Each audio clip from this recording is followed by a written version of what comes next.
Kanti ngokumbukeli sawuthi sidlane indlebe naye kaloku i-political analyst yethu ugqirha Xolisile Ngumbela ukuze ke mbukeli sijonge nzulu malunga noRobert McBride othe wabe kanti unikeza ubungqina bakhe phezolo phambi kwekomiti ye-ad hoc. Gqirha Ngumbela masikubulise sikwamkele SABC lihaye kudala sigqibele happy new year.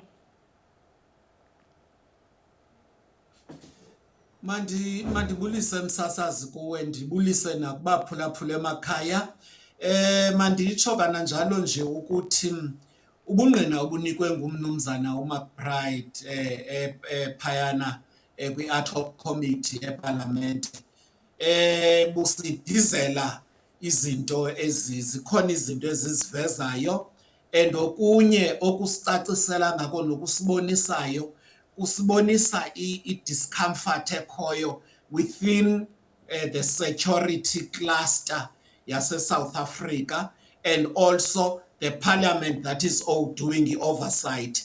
Mve xa umnumzana uMcBride eyibekela ubala into yokokubana i-police intelligence yona bekumele uba igatherishe i-intelligence ithi yawugqiba iyise kwi-agency and okunye andazi nokuyiqaphela nakwa indlela le ahleli ngayo uMr McBride esitulweni phayana kwaye nendlela athetha ngayo xa ebhekisa kwezi committee members into ebonakalisa into kokubana noko unako ukudelela nongahoyi and enye into ke esiyaziyo ngoMcBride into kokubana ungumuntu o-polarizing individual within the ANC political landscape.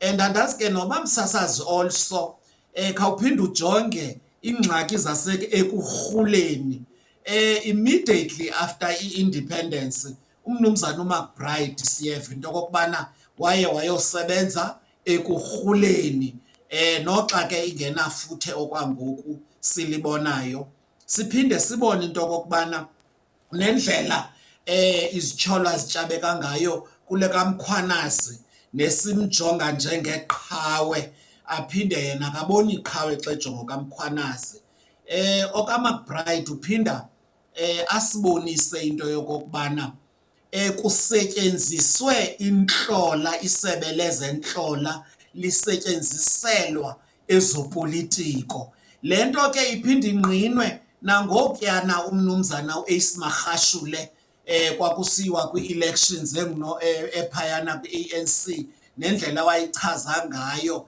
into kokubana zisetyenziswe ukuthephishwa kweefowuni zakhe into ethetha ukuthi iyanhlukwano nengxuba kaxaka nendlela abajongene ngayo ngezikhondo zamehlo kwi-ANC iba nefuthe xa sijongile apha kwintlola kwi-arhente yezentlola yoMzantsi Afrika and ubone nestability esingekhoyo xa inikwa ii-ministers uZizikode bekhe wakhona ngomnye uminister ngoku kwayise-ofisini kamongameli kuba sisazi into i-constitution imenza kakade umongameli ibe nguye osentloko in terms of i-security.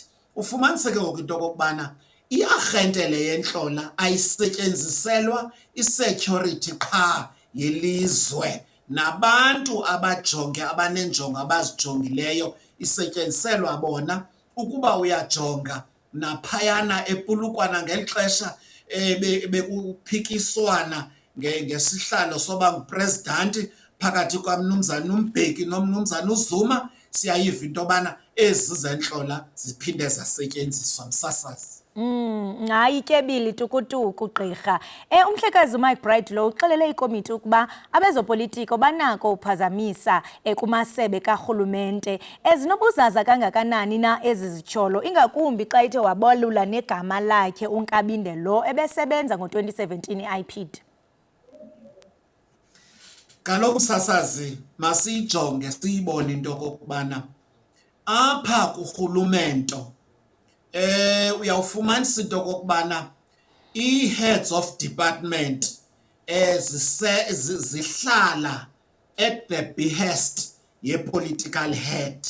Ufumanisa into kokubana okokubana umphathiswa akamfuni umlawuli jikelele wesebe okanye akenzi ngolhlobo afuna ngalo. Uye ubone into okokubana kukhona ukungavisisani, ufumanisa into okokubana umphathiswa uzawusebenzisa amandla akhe into okokubana amguzule.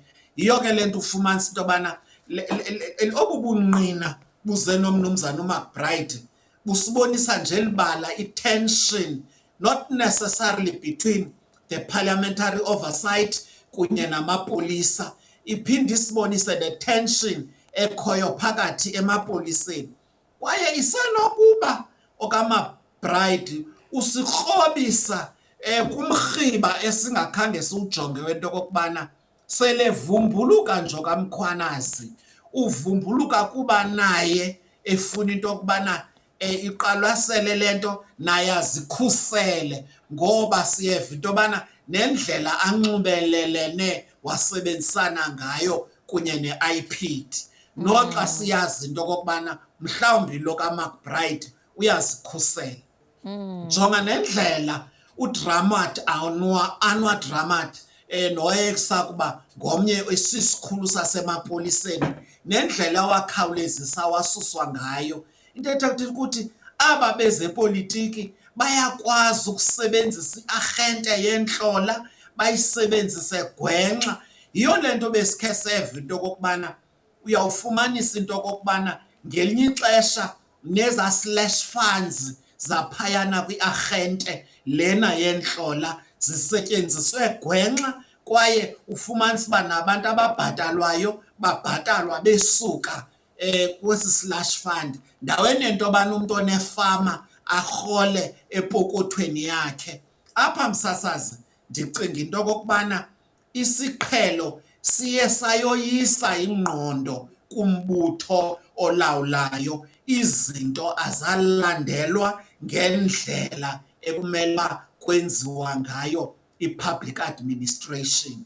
Iphinde ke ngoku le nto kaMcBride isibeke ekubeni uba constitutionally kuza kufuneka khe siyijonge into okokubana ii-departments, njengoba usitsho nalo mbuzo wakho uyayincedisa le mpendulo ndiyinika ithi, ii-departments efana nale yasemapoliseni iye yeqa yagqithela yagabadela kwimandate abayinikiweyo yasesipoliseni. Ufumanisa into okokubana bayatshutshiswa abantu abangasondelanga, kanti abasondeleyo kwii-politicians bona bahlala besemthunzini bengatshiswa lilanga. Yiyo le nto ubona into okokubana bakwazile naxa kusiyiwe eKapa kuJanuary 8th the statement into okokubana bababhatalele ii-flights. Ndiphinde msasazi ndithi le ad hoc commission committee members nayo ngelinye ixesha iye idlale into okokubana i-politics ubonakalisa into yobana bagqamisa bona ngaphezu kwe-security yelizwe nokukhangela nokusombulula le ntsindabadala ijongene nasesipoliseni.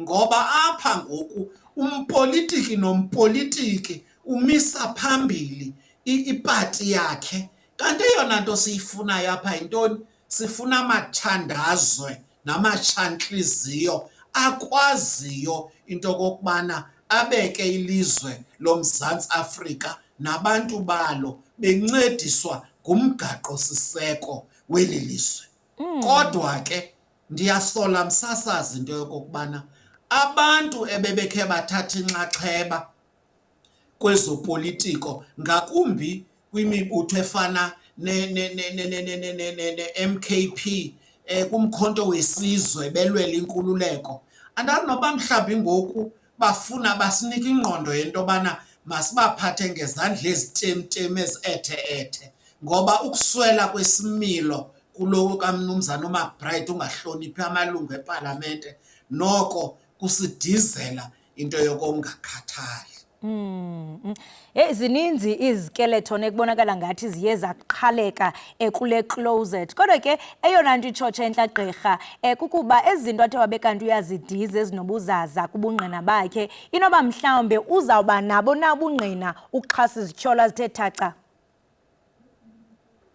Ndicinga into okokubana msasazi masimnike ithuba sikhe sijonge kwaye ke noko lena indoda inguMcBride yindoda ekudala ikhona ibetha intonga apha kulo mcimbi we-security and kodwa ke ukude acabeke uzabanika i-CV endala. Ndicinga uba noko yindelelo kodwa bona ubungqina ndiqinisekile unalo isuntswana lobungqina anoza nalo. Kodwa ke msasazi nantsi apha ikhoyo ke ngoku into emandi lo mcimbi wento okokubana amapolisa aye agabadela and usenowucinga uba uqinisa uluvo lento okokubana luchithiwe kwaye loo nto leyo into ethetha ukuthi kuchithwa kuba baye benza ngaphezu kokuba bekulindelekile. Kodwa ke nto leyo endibona into okokubana ayingebi ke izawude isise empumelelweni yokokubana simbone umphathiswa wayenze ngokuselungelweni oko. Kwaye ke ndiyamva naxa ebulanda obu buhlobo bukaMkhwanazi kunye nesi sihlobo sakhe akrokrela into yoba wasibulala. Yena ke njengomntu wasemthethweni uzawunyanzeleka eze nobungqina ngoba obu bungqina buzawuthestwa ngoba ndicinga into okokubana abasemagunyeni esipoliseni nasebuchuphini bamele uba bayithathe bayiseliso lo mcimbi ukwenzela into okokubana sikwazi ukuba ngabantu boMzantsi Afrika siyifumanise msasazi eyona nyaniso noyena ndoqo wale micimbi ukwenzela into yobana ilizwe loMzantsi Afrika ibe lilizwe elikhuselekileyo ubheka phambili ukususela ngoku. Gqirha Ngumbela, phakathi kwezinye izinto athi abe kanti uzithi thaca etafileni lo kaMcBride uye watsho into yokubana uMandla Mahlangu owayeyi-IPID investigator owabulawa ngo-2020 umbona into yokubana uzama ukutsho into yokubana ebengumhlobo okanye ebengumhlobokazi kaMkhwanazi. Nalapho esitsho into yokubana uMkhwanazi lo kwabonakala into yokubana zange alibeke unyawo kwisingcwabo sakhe. Inoba mhlawumbe xa iveza izinto ezikumila kunje ukuzama mhlawumbe ukuzomba ophi umfanekiso? Msasazi andiqondi noko that was too petty into obungaye emngcwabeni womntu. It's a personal thing and ndicinga uba udesperate kakhulu ke ngoku uza nobungqina. Ndicinga uba bekumele uba ke ngoku umnumzana uMcBride akakhange astupe that low noko bekumele uba aze nobungqina obuphathekayo ukwenzela into yoba sikwazi ukubheka phambili ngoba kaloku ukungaye emngcwabeni womntu ayithethi into yoba unetyala okanye mhlawumbi singayibeka nje phecelezi ukuthi udliwa linyungu. Kodwa ke makakaphinda azame obunye ubungqina obuphathekayo ukwenzela into yoba sikwazi lo kaMkhwanazi. Msakazi le nto iphindela kulaa mcimbi mdala uthi apha esipoliseni kukho lo mcimbi wento yobana ungandidizi ndakudiza and ngoku abantu abanezinto njengoba uyibeka kakuhle msasazi kakuhle usithi zininzi izikeleton ezisekhabhathini mhlawumbi nalo kaMcBride kunye namahlakani athile azama ukuthatha wonke lo mcimbi siwudizelwe ngokaMkhwanazi and they are turning it against. It's a counter-intelligence form attack ngoba ngoku bafuna sidawuthe uMkhwanazi noxa sisazi into okokubana obu bungqina buze noMkhwanazi nabo busezawuthestwa yiMadlanga Commission to test i-veracity yabo ukwenzela into yobana singarhubi namahemhem kunye nolwimi sithethe ngezinto esiqiniseke ngazo. Lilo ke ndisithi lo kaMcBride uyayazi loo nto ngoba usemthethweni kwaye kuzafuneka asinike ubungqina obuphathekayo angasiniki nje umrhayo into edliwa ngamantshontsho. Hey gqirha, ndiyawazi nomgrayo odliwa ngamantshontsho. Gqirha, sele nje kuyimizuzu embalwa ngaphambi kokuba iqale ikomishoni le ad hoc. Uzawuphinda vele umhlekazi uMcBride. Inoba mhlambe into esingayilindela kuye kuba kaloku amalungu epalamente afungile amuncintuphi into yokubana azamgraya amkalike kuvele nca inyani. Uyabona ke msasazi, okokuqala ndicinga into yobana okaMcBride uza kusithatha asibeke enzonzobileni yasesipoliseni. Asibonise indima edlalwe yi-IPID, ngoba ne-IPID le ayikhokheleyo iye nayo yeyela kulo mgxobhozo kathisayo, lo mgxobhozo woba balawulwe ngoosopolitiki. Kwaye msasazi, ndifuna ukuthi lo kaMcBride ndithe xa bendithetha kuqala nje ndathi it's a polarizing figure, and okunye siyayazi into okokubana lo kaMcBride ungumntu oxabise injongo zakhe yedwa, kwaye ungumntu ofuna kuqwalaselwe yena, and ungumntu we-factions even within, and umvile naxa ezityanda sithi yena ulilungu le-ANC and asoze atshintshe. Ewe kona ngabe kunjalo, kodwa ke ngoku siyamazi uba usekwintlola, and kuthetha into yobana naye uba nesandla negalelo kwezi factions ze-ANC, ii-factions ezingabheyiswanga kwi-ideology, ezibheyiswe kwi-control yepower, amandla umntu anawo kunye nee-resources zelizwe. Ngoko ke ndilindele into yoba asibhekisele enzulwini ye-IPID into okokubana kungenelelwe njani ngezopolitiko, asibonise ngokwasesipoliseni into okokubana kungenelelwe njani na. And uyabona nje into okokubana apha umkhwanazi noPhahlane sebebekwe bucala kunye, and ngoku wonke umuntu onika ubungqina wasesipoliseni uza ne-counter attack kwesi sibini. And ubone ke ngoku into okokubana ne-ad hoc committee iyayiba nako iyantlukwano ngokwamanqanaba asebupolitikini abo. Yiyo ke le nto esiyilindeleyo. Kwaye ke ngoku lo kaMcBride siyayazi into okokubana ukule arhente yezentlola, ngaphandle nje kwento yobana siboniswe, makhe sikhonvinswe msasazi into yobana le arhente yezentlola ingokhuseleko loMzantsi Afrika, ayikho ngeepolitics ze-ANC engumbutho olawulayo, ayikho about ii-individuals ezi-connected kwii-tenders kunye ne-fraud. Bona kwale nto into yobana ithi itender seyiwiniwe iphinde itenda ikhansilishwe, and ufumanisa into yobana ezi tender kumasebe onke aseburhulumenteni azihambi ngokokubana unelungelo, wenze kakuhle okanye uselungelweni lokuyifumana. Kuhamba ngokubana usondele kangakanani kubani, kwaye uzawunika intshontsho bani xa uthe wayiphumelela le tender. Into ethetha ukuthi kufayayo Magwalandini sijonge elikhulu kwezi komishini zombini, eyasepalamente kunye nekaMadlanga, makhe zisibonise into okokubana okunene beze nayo kulo mngcwabo wale ntoni wawuburhulumente wombutho olawula eburhulumenteni eMzantsi Afrika, kuba kakade sasesibonile kuzondo akwenziwa nto. Ezi zimbini kude kwangenelela nepalamente, noko sijongile, kwaye ziza kuba nefuthe msasazi apha kunyulo lomasipala, ziza kuba nefuthe naku-2027 kwi-succession ye-ANC. Nanjengoko sisiva into okokubana amahashe selephala, kwaye ke ngoku kuzawushiya noomama ukondla ngotyefezo ubheke ebhantini. Hayi gqirha kuyoqha kunobathana kusala unobangela. Kuba kaloku elinye igama alithe thaca exela ke ngobudlelwane bakhe nguye uPaul O'Sullivan, naye onezikeleton ekhabhathini yakhe, naye kufuneke evelile apha kwikomishoni ye-ad hoc.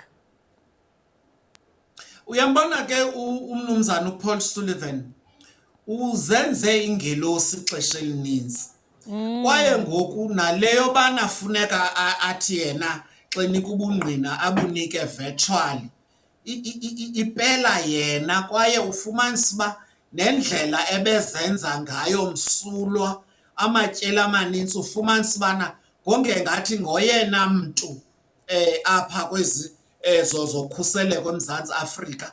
Kanti ukuba akananto ayifihlayo isekhusini, bekumele uba eze phambili akhulule ilizwe loMzantsi Afrika ukwenzela uba libheke phambili.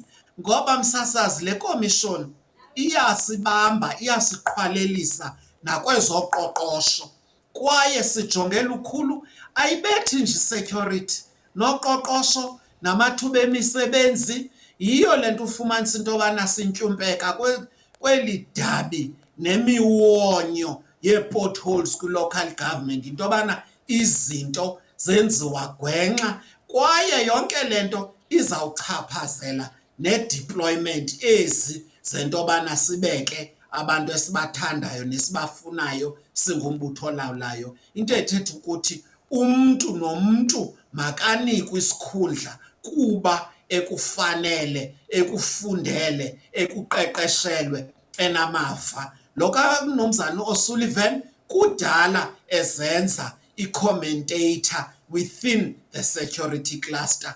Ngoku ke makeze phambili anike ubungqina, ayeke uthetha esethinzini, ayeke ubaleka, ngoba kaloku ngoku ungaye silinde kuye ebe negalelo kwii-cases ezinkulu ezifana nezi zomnumzana uSelebi kunye nezi zoBrett Kebble. Silindile ke ngoku makancede ikomishoni, ancede abantu boMzantsi Afrika ukwenzela into yobana sikwazi ukuphila intlalo engcono, sibe nempilo engcono, ukwenzela into okokubana ulutsha loMzantsi Afrika lukwazi ukufumana imisebenzi, ukwenzela into yobana amaxhegwazana anikwe inkonzo xa athe aya kwezo ndawo zifuna inkonzo. Ngoba kaloku kweli lizwe eyona nkululeko yayifunwa ngabantu abawayo edabini, abanye bawa apha ngaphakathi, abanye bawa ngaphandle, iifemeli zabo zakwazi nokubangcwaba. Into ethetha ukuthi noko malizalisekise idinga ngokweminqweno. Ngoba ukhe wayithetha le nto umnumzana uTambo, wathi okokubana sithe sakufumana inkululeko sathi sacorrupt, iyawude ke ngoku abantu boMzantsi Afrika bathi kukwabhetere kulaa ntlango ibiyi-apartheid ibisiphethe. Noko ngoku amadoda alawula aselulawulweni asenza de singaboni kakuhle indlela ebheka phambili, singade sizibone iziqhamo zenkululeko, ngoba ngoku ngogwebecimele ngohlohle sakhe. Kanti ke noko besifuna kutye wonke umntu ngoba ilizwe lelethu sonke msasazi. Hayi, amahlathi aphelile, alisekho ixesha ngoku lokuba kukhona umuntu ozawubaleka. Sibafuna apha kwi-ad hoc bachaze inyani. Gqirha, masibambe ngasibini ngexesha lakho. Siyaqonda into yokubana selinkqubo ngoku zisondela ekuqaleni phaa kwikomishoni ye-ad hoc. Besidlala indlebe ke naye ugqirha Ngumbela ongumhlalutyi wezopolitiko, esihlalutyela ke mbukeli ngengqina elithe labe kanti liyavela engqina lesibini kuye ikomishoni ye-ad hoc. Yena ke mbukeli uRobert McBride uzawuphinda vele kwakhona ukhumbuza mbukeli into yokubana inkqubo bekutshiwo kakade into yokubana izawuqhuba iintsuku ezimbini, kodwa ke bebenethemba epalamente into yokubana bazayiqukumbela phezolo, kodwa ke namhlanje yaqhuba